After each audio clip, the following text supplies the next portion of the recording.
Everyone, कैसे हो सारे। आज हम अपनी पाइथन की इस प्लेलिस्ट में डे 16 में पहुंच चुके हैं और आज हम सीखेंगे कि nested if conditions, nested elif conditions, nested if else conditions किस तरीके से वर्क करती हैं, किस तरीके से उनका सिंटैक्स होता है।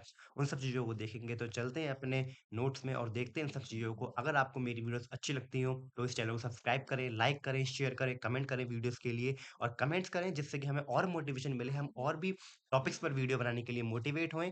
तो चलते हैं सीधे अपने नोट्स पे बिना किसी देरी के और देखते हैं इस टॉपिक को। सो यहाँ पे आपको दिखाई दे रहे हैं नोट्स, बिकॉज़ मैं नोट्स इसलिए मेंशन करता हूँ इतने अच्छे और प्रैक्टिकल नॉलेज के संग, बिकॉज़ आप एग्ज़ाम में उस चीज़ को अच्छे से लिख पाएँ। सो फर्स्ट हमारा टॉपिक है nested if condition. So nested if conditions, आपको डेफिनिशन दिखाई दे रही होगी। A nested if statement is an if statement inside another if else statement. So guys, इसमें आपको समझ में आ रहा होगा, नेस्टेड इफ का मतलब होता है एक इफ ब्लॉक है, उसके अंदर हम एक और अगर इफ ब्लॉक को यूज़ करते हैं तो वो कंडीशन हो जाती है नेस्टेड इफ कंडीशन। अभी आप इसके प्रैक्टिकल यूज़ केस को थोड़ा साइड में रखिए, उसको मैं अपने वीएस कोड में इम्प्लीमेंट करके दिखाऊँगा। अभी सबकी डेफिनेशन समझ लेते हैं, सिंटैक्स समझ लेते हैं, फिर हम उसकी प्रैक्टिकल नॉलेज को लेंगे। तो यहाँ पे आपको दिखाई दे रहा होगा, सबसे पहले मैंने एक नंबर को डिक्लेयर किया है, उसके बाद मैं चेक कर रहा हूँ कि वो इवन है या पॉजिटिव है। सो ठीक है, तो यहाँ पे हमने 2 कंडीशन अपनी लगाई हैं, 2 इफ को यूज़ किया है, तो ये हमारा किसके अंदर आता है? नेस्टेड इफ के अंदर। अब सेम हम सिमिलरली हम यूज़ करेंगे नेस्टेड इफ एल्स कंडीशन को। तो यहाँ पे आप समझ सकते हैं कि हम क्या करेंगे, एक इफ एल्स कंडीशन के अंदर एक और इफ एल्स कंडीशन को मेंशन करेंगे, तो ये क्या हो जाएगा? Nested if else condition. ये भी सेम सिमिलरली इफ कंडीशन की तरह ही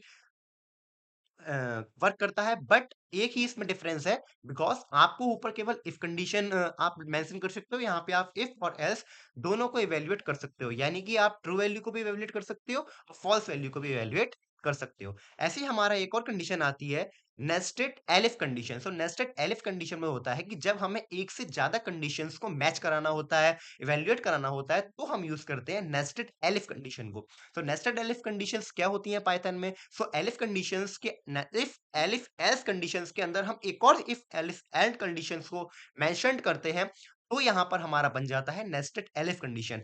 बाय वन देखते हैं इनके एक एक एग्जांपल्स को, तब हमें और अच्छी तरीके से समझ में आएगा। चलते हैं अपने वीएस कोड में और देखते हैं इन सब चीजों को किस तरीके से ये सब चीजें वर्क करती हैं।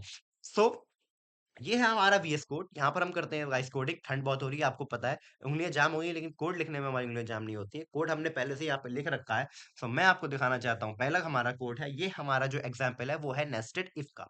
तो यहाँ पे आपको दिखाई दे रहा होगा, मैंने सबसे पहले वेरिएबल डिक्लेयर किया है नम, उसमें मैं स्टोर में कराया मैंने 12 को। तो अब सबसे पहले इसको इवेल्युएट करते हैं, बाकी सबको कर देते हैं कमेंट आउट। सो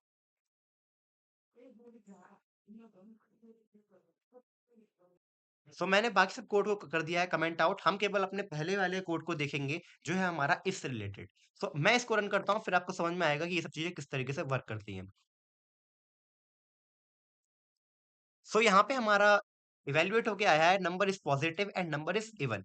जब भी हमें एक से ज्यादा कंडीशंस चेक करनी होती है, एक से ज्यादा डिजायर्ड रिजल्ट चाहिए होते हैं, तो हम यूज करते हैं नेस्टेड कंडीशंस को। यहाँ पे हमने दो इफ कंडीशन को यूज किया है, तो ये आता है नेस्टेड इफ के अंदर। देखते हैं अपने सेकंड कोड को, इसको करते हैं कमेंट आउट और इसको करते हैं अनकमेंट पूरे कोड को, जिससे कि ये चीजें और अच्छी तरीके से हमको समझ में आए। कर देते हैं इसको अनकमेंट। इसमें मैंने यूजर इनपुट यूज किया है। हम अब चल देते हैं अपने दूसरे एग्जाम्पल की तरफ, जो है हमारा इफ एल्स कंडीशंस के डिपेंडेंट पर। यहाँ पे आपको दिखाई दे रहा होगा, मैंने यहाँ पे दो यूजर इनपुट लिए हैं, एज और सिटीजन। मैंने यहाँ पे आपको लगाया है डॉट स्ट्रिप डॉट लोअर। इसका मतलब होता है कि हम जो भी टेक्स्ट को देंगे, वो स्ट्रिप होके, यानी वो हेडिंग टाइप में होके, वो लोअर केस में हमको आंसर डिजायरेटेड देगा। यहाँ पे मैंने मेंशन किया है तीन कंडीशंस, टू कंडीशन मेंशन की हैं। If age greater than equal to 18 and citizen क्या होना चाहिए, यस होना चाहिए, देन हमारा क्या आएगा कि वो एलिजिबल है वोट करने के लिए, अगर वो इंडियन है तो यहाँ पर मैंने यूज करी है इफ और एल्स कंडीशन को एक और इफ एल्स कंडीशन ब्लॉक के अंदर। ये आता है नेस्टेड इफ एल्स कंडीशंस के अंदर। रन करते हैं इसको और देखते हैं कि ये चीज भी किस तरीके से वर्क करती है। तो यहाँ पे आपको टर्मिनल में दिखाई दे रहा होगा, मैं इसको थोड़ा बड़ा कर देता हूँ। देखिए, एंटर योर एज पूछ रहा है, चलो हम एज एंटर कर देते हैं 19। देन पूछ रहा है कि आप इंडियन हो या नहीं, तो मैं कर देता हूँ यस। तो यहाँ पे आ जाएगा you are eligible to vote in India. ये आपको समझ में आ गया होगा। हम चलते हैं अपने दूसरे प्रैक्टिकल यूज केस की तरफ और इसको कर देते हैं कमेंट आउट। सब कमेंट आउट मैं आपको बता देता हूँ दोबारा किससे होता है। कंट्रोल प्लस बैकस्लैश आप दबाइए, तो आप वीएस कोड में किसी भी चीज को कमेंट आउट कर सकते हैं। और अनकमेंट करना है तो फिर से कंट्रोल प्लस बैकस्लैश दबाइए तो आपकी जो अनकमेंट हो जाएगा। सो यहाँ पर आपको दिखाई दे रहा होगा एलिफ कंडीशन का ये यूज केस है। इसमें हम यूज करेंगे 3 कंडीशंस को, इसमें इफ, एल्स और एलिफ कंडीशन तीनों का यूज केस आ जाएगा। तो यहाँ पे आपको दिखाई दे रहा होगा टेम्परेचर वाला कोड मैंने लिया है, इसको समझने के लिए रन करते हैं, इसको देखते हैं किस तरीके से चीजें वर्क करती हैं। सो यहाँ पे आपको दिखा रहा होगा go for a picnic. Because क्यों? क्योंकि यहाँ पे दिखा रहा है कि temperature is 25, weather is sunny. अगर हमारा टेम्परेचर 25 है तो वेदर हमारा सनी है। इफ टेम्परेचर हमारा ग्रेटर है 20 से, तो वेदर कैसा है? सनी है। तो प्रिंट क्या हो जाएगा? गो पिकनिक। अगर हमारा जो वेदर होगा वो क्लाउडी होगा, तो हम कहेंगे कि आप जैकेट भी ले जाओ। अगर हमारा कंडीशन इन सब की बहुत ही फोरकास्टिंग है, बारिश वगैरह हो रही है, तो ये कह देगा कि गोइंग आउट, आप नहीं जा सकते, और एल्स स्टे इंडोर, आप अंदर ही रहिए क्योंकि इट इज कोल्ड, बहुत ठंड है। तो ये सब चीजें आपको समझ में आई होंगी। अगर आप इन चीजों को समझ में आई है तो वीडियोस को लाइक करें, शेयर करें, कमेंट करें और इस चैनल को सब्सक्राइब करें। Thank you for watching this video.